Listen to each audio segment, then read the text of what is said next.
This is Gary Guyman with the Dominate the Day podcast. The purpose of this podcast is to help you get 1% better in your business, provide clarity, and give you some ideas that will help you grow your business. If you're ready to dominate the day, let's go. Dominate the day, that's what we're about to do. If you don't want to dominate, then this podcast ain't for you. But if you are, then keep listening, cause every single damn day, the mission is to dominate. You already know we're here to dominate the day. So if you want to dominate every day, then let's go, it's time to grow. This is another episode of Dominate the Day. Dominate Nation, we are back with another episode of Dominate the Day. I hope you guys are enjoying the change up in the episode styles. We still have I think 3 5-minute or so episodes a week, but I'm adding into it a couple interviews a week because let's be honest, I can only talk or come up with things to say so much, and I have a lot of interesting friends, and I think that you need to hear from them just as much as I think you need to hear from me. So that's the purpose of this. And today I have a really, really good friend of mine. I mean, we are as close as friends can get. We've spent time in the cold, sleeping in a tent together, and even though there was no, gayness, it feels gay every time I talk about it. Not that there's anything wrong with being gay. I'm just not, and I try not to be in those situations. But Chris and I have spent some time together doing that. We also obviously have owned home service businesses, and we both have a flair for marketing. Just Chris is a lot better at it than I am, and his story is much more compelling because it's just a lot cooler. So when you get time to hang out with Chris Martinez, you do that. And today on Dominate the Day, we do have Chris Martinez. Welcome to the show, my friend. What's up, dude? Hey, man, thank you so much for having me. Yeah. So we were just in Orlando together at the PWMCA. Chris got to speak regarding one of the things that he's passionate about plus really good at, and that's charging a lot of money for people to have him clean their exteriors of their homes, windows, house washing, stuff like that. And, if you're in the home service space, Chris, it doesn't matter what the service is. Learning what stuff costs you and how to charge based on your value is probably the most important thing to the success of your business. Wouldn't you agree?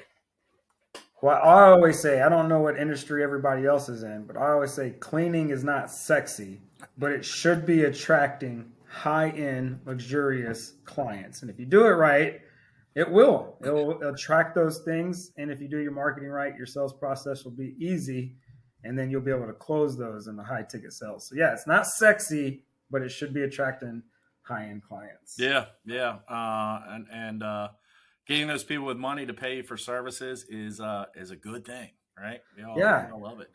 So, I mean, dude, you've done so many things. At least, we've been, I would say, communicating friends for at least about 5 years now. And the things that I've seen you do have been incredible. I mean, you've covered so much stuff. I mean, I've seen you preach. I've seen you speak. I've seen you lead people in, your company, your team, just everything. But there was a Chris before that Chris, right? Yeah, there was a scumbag before all that. Yeah. Tell us about who Chris was before, you got into becoming an entrepreneur.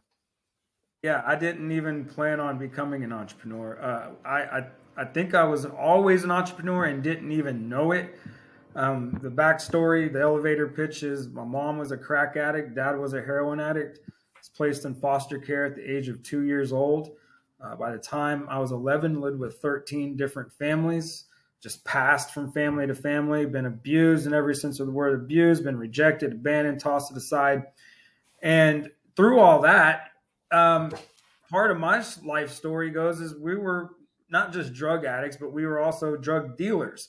And there's a sense of entrepreneurship there that I don't think most, people that do drugs, like, let me tell you like this, like no one's ever like, how many grams are in an ounce? Like, well, there's 28 grams in an ounce. How do you know that? It's like if I went to school, I would have never known that, right? So, long story short, I had a brother. He ended up doing Fed time for that. My door gets kicked in by the SWAT team, and then that kind of changed my whole life there. I ended up getting a job. I became a welder, and that's where um, I would say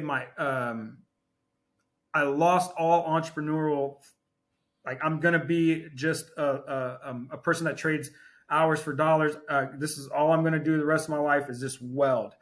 And part of what I was in was the energy world, the oil field world. And when the economy collapses or the economy goes to crap, so does the energy field. Right? So I was one of those ones that when it's feast, you're balling, and then whenever you're not, it's famine, right? So I was welding night shift. So I would go to my welding job at 6:30 in the morning, get off at, or excuse me, 6:30 at night, get off at 6:30 in the morning, 7 o'clock in the morning.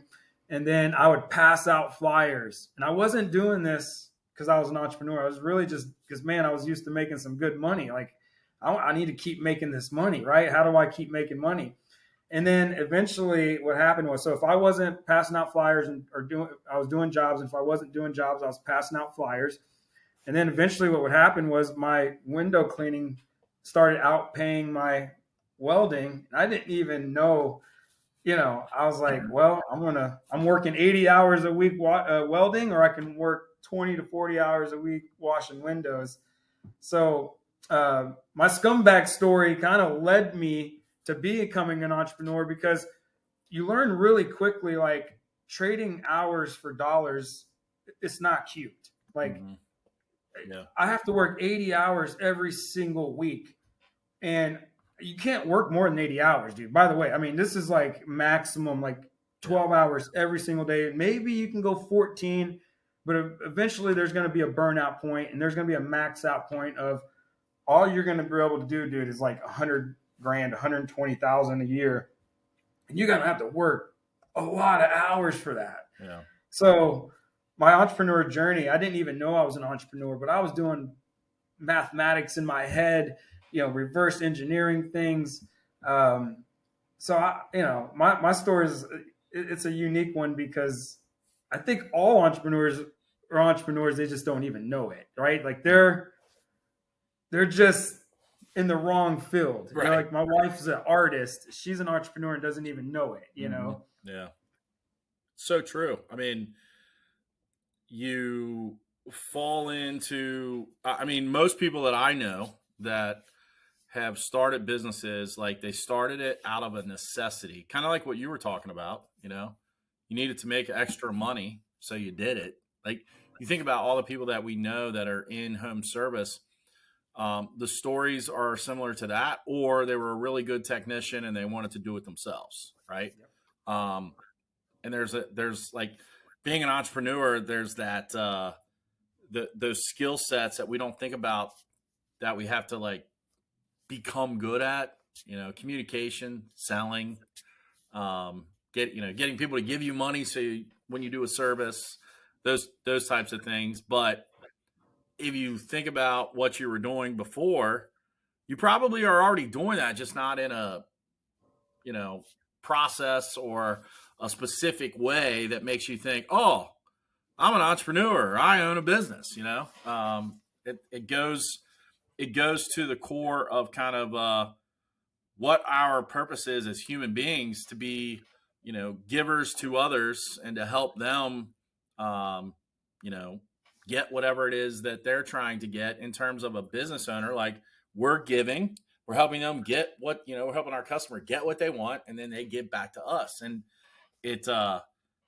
I hear it more times than not. Like, people will say, I didn't know I was, and then I became one, or I didn't know, like, that this was part of this, and all of a sudden here I am as an entrepreneur. And I will say, I did not know 28 ounces were in a gram. Or 28 grams are in an ounce. 28 grams are in. See, I don't even know what the hell I'm talking about.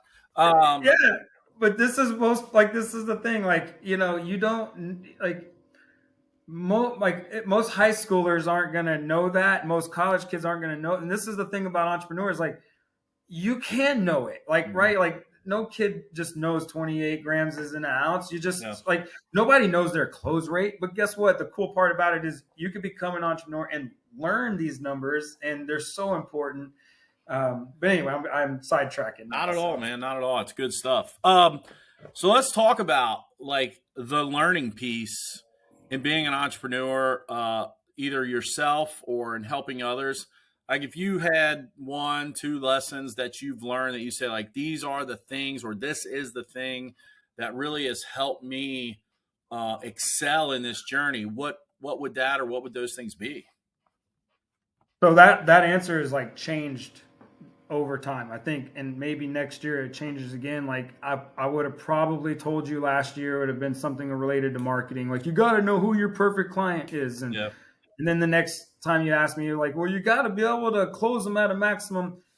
The like number one, like if I were to just sum it up, would be in one word of discipline. Like, not that's like nothing entrepreneurial. Like, Yeah. when I don't feel like doing it, I still have to do it. Yeah. And this is the number one thing I think that I've learned, because, man, we got like all these hopes. We have all these wishes. Like, man, I'm going to launch my product. I'm going to launch my service. I'm going to become a millionaire. And then no one calls your phone. And then the discouragement sets in. And then, it's like, oh, you should have talked to the right customer. You should have, like, no, man. Like, I'm going to wake up tomorrow so discouraged. Yeah. And I need to know, like, have the discipline to wake up and do it again. Where did you fail? Like, what happened? The phone rang a lot. Okay, well, then what was in the sales process? That number one thing for me over the last, I'm just now learning this probably in the last 6 months, because there's been a lot of times where I'm like, I don't feel. And that word feel, this is, like I'm a very victim of that. I'm a victim of the word feel. As much as I hate it, right? Yeah. Facts don't care about your feelings. I love that statement. But as an entrepreneur, we do fall trapped into this like discouragement, and it's like, you just gotta have, like, you know what? It sucks. Discipline. What's the goal? Like, what's the end? Like, what am I doing this for? Why? Like, so I would say that number one thing, more than close rates, more than talking to your right customer and your avatar and marketing. And I would say going into entrepreneurship and learning discipline, not having it, but just learning it, because I'm hoping that I don't have the same discipline today as I will hopefully next year or in 6 months. I hope next 6 months it's even more like, hey, dude, I don't like, suck it up, buttercup, get it, and Yeah. I'm doing this in every aspect of my life, with my kids, with my health. I don't feel like working out today. Dude, suck it up, bro. Go work out. I don't feel like going to Boy Scouts night. Dude, suck it up, go, Yeah. So that one right there has really helped me over the last 6 months to a year. That's a great point. I mean, I think one mastermind I'm in, another group that I'm part of, like the big takeaway is, developing the different disciplines in your life to be able to become the best version of yourself. Like, you just don't wake up one day and you're like, oh, I'm as good as I'm going to be. We're constantly, like you said, the answer to this question even has changed over time. And people, entrepreneurs, like whatever you want to classify yourself as, we are constantly changing. And if we're not staying mindful and, like you said, disciplined to what it is that you have to accomplish on a daily basis, like, this stuff is hard. Yeah, It is. Everybody that isn't one, and they see all the highlight stuff that you get to do, and I wish I had your life. There's times like, you probably don't wish you had my life, because if discipline isn't there, like, I'm staying in bed all day. That's right. Yeah.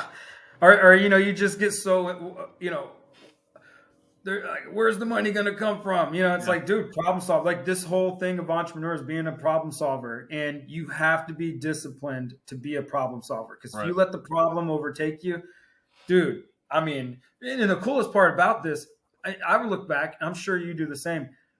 Most of our problems, were mountains to us at the time. We look back at them like, you know, it really wasn't. It was just 10 grand. You know what I mean? It was like, it's just 10 grand, bro. Like, I mean, I can raise 10 grand like that. No, it's no problem, right? Like, or it's just, you know, an employee quit. It wasn't like, so what? You know, you look back, and that's the cool part about it is it's like, anyways, man, I can talk about that all day because it's something that I always see people going like I got to be a number one marketer but dude, what happens when all hell breaks loose? Right. And like, dude, you got to be disciplined to the fact that it's like, all right, man, I'm a problem solver. Right. That's my number one job. My number one job isn't to do X service. I'm a problem solver. I'm an entrepreneur. I'm a problem solver. Dominate the day. That's what we're about to do. If you don't want to dominate, then this podcast ain't for you. But if you are, then keep listening. Cause every single damn day, the mission is to dominate. You already know. We're here to dominate the day. So if you want to dominate every day, then let's go. It's time to grow. This is another episode of Dominate the Day.